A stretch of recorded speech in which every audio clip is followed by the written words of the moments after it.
എല്ലാവർക്കും J garden ലീവ്സിലോട്ട് സ്വാഗതം. ഇന്ന് ഞാൻ നിങ്ങളെ പരിചയപ്പെടുന്നത് നമ്മുടെ ഈ തക്കാളി കുട്ടന്മാരുടെ വിളവെടുപ്പാണ്. ഇവരെ നിങ്ങൾക്ക് നല്ല പരിചയം ഉണ്ടല്ലോ. ഇവരുടെ തൈ നടുന്ന രീതികൾ, ഇതിന് ചെയ്ത വളപ്രയോഗങ്ങൾ, കീടങ്ങൾ വരാതിരിക്കാൻ നമ്മൾ എന്തൊക്കെ ചെയ്തെന്നും എല്ലാം നമ്മുടെ ചാനലിലുണ്ട്. കാണാത്തവരുണ്ടെങ്കിൽ ഒന്ന് കണ്ടു നോക്കണേ. ഇതിന്റെ വിളവെടുപ്പിനൊപ്പം തന്നെ അടുത്ത വിളവെടുപ്പിനുള്ള കാര്യങ്ങൾ കൂടി നമ്മൾ ചെയ്യേണ്ടതുണ്ട്. നമുക്ക് വിളവെടുത്താലോ? ഇതുപോലെ നമ്മൾ തക്കാളി ചെടികൾ നട്ട് കഴിയുമ്പോൾ നമുക്ക് മറ്റൊരു പ്രയോജനമുണ്ട്. എന്താണെന്ന് അറിയാവോ?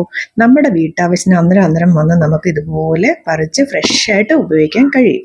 ആ ഒരു സന്തോഷം പറഞ്ഞറിയിക്കാൻ പറ്റില്ല. അത് നമ്മൾ ചെയ്ത് നോക്കിയാലേ അറിയുകയുള്ളൂ. നമുക്കിതിനകത്ത് പാകമായത് മാത്രം വിളവെടുക്കാം. കണ്ടില്ലേ, എല്ലാം നല്ല പോലെ പഴുത്ത് നിൽക്കുന്ന കഴിവതും തക്കാളി പോലുള്ളവ നമ്മൾ വീട്ടിൽ തന്നെ കൃഷി ചെയ്യാനായിട്ട് നമ്മളെല്ലാവരും ശ്രദ്ധിക്കണം. നല്ലപോലെ പരിചരിച്ചു കഴിഞ്ഞാൽ നമുക്ക് ഇതുപോലെ നമ്മുടെ ആവശ്യത്തിനെങ്കിലും തക്കാളികൾ ഇഷ്ടം പോലെ നമുക്ക് പറിച്ചെടുക്കാനായിട്ട് സാധിക്കും. ഇവിടെ ഒരുപാട് തക്കാളികൾ പിടിച്ചു വരുന്നുണ്ട്. അത് നമ്മൾ ഒരുമിച്ച് എല്ലാ തൈകളും കൂടെ നടത്തില്ല.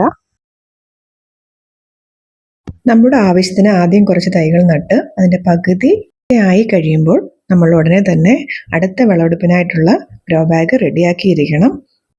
ഞാനിവിടെ അങ്ങനെയാണ് ചെയ്യുന്നത്. അതുകൊണ്ട് എനിക്ക് തക്കാളിയൊന്നും പുറത്തുനിന്ന് മേടിക്കേണ്ടതായിട്ട് വന്നിട്ടില്ല. അപ്പം എല്ലാവരും ഇതുപോലൊന്ന് ട്രൈ ചെയ്ത് നോക്കാം. കണ്ടില്ലേ, ഇതിപ്പോൾ ഞാൻ പുതുതായിട്ട് വേറെ ഗ്രോ ബാഗിൽ നട്ടേക്കുന്ന തക്കാളി തൈകളാണ്. അപ്പം നമ്മുടെ വിളവെടുപ്പ് ഓരോന്ന് കഴിയും തോറും അടുത്തത് നമുക്ക് റെഡി ആയിക്കൊണ്ടിരിക്കും. അതുകൊണ്ട് എനിക്ക് തക്കാളിയൊന്നും പുറത്തുനിന്ന് മേടിക്കേണ്ടതായിട്ട് വരുന്നില്ല. അപ്പോൾ എല്ലാവരും ഇതുപോലെ ഒന്ന് ചെയ്ത് നോക്കുക. അപ്പം നമുക്ക് തക്കാളികളൊന്നും പുറത്തുനിന്ന് മേടിക്കേണ്ടതായിട്ട് വരികയില്ല. ഇതിൻ്റെ തൈ നടിയിൽ രീതികളും ഇതിന് ചെയ്ത വളപ്രയോഗങ്ങളും കീടങ്ങൾ വരാതിരിക്കാൻ എന്തൊക്കെ ചെയ്തെന്നും എല്ലാം നമ്മുടെ ചാനലിൽ വീഡിയോ ചെയ്തിട്ടുണ്ട്. കാണാത്തവരുണ്ടെങ്കിൽ ഒന്ന് കണ്ടു നോക്കണേ. ഈ വീഡിയോ സബ്സ്ക്രൈബ് ചെയ്യാതെ കാണുന്നവരുണ്ടെങ്കിൽ ഒന്ന് സബ്സ്ക്രൈബ് ചെയ്തേക്കണേ.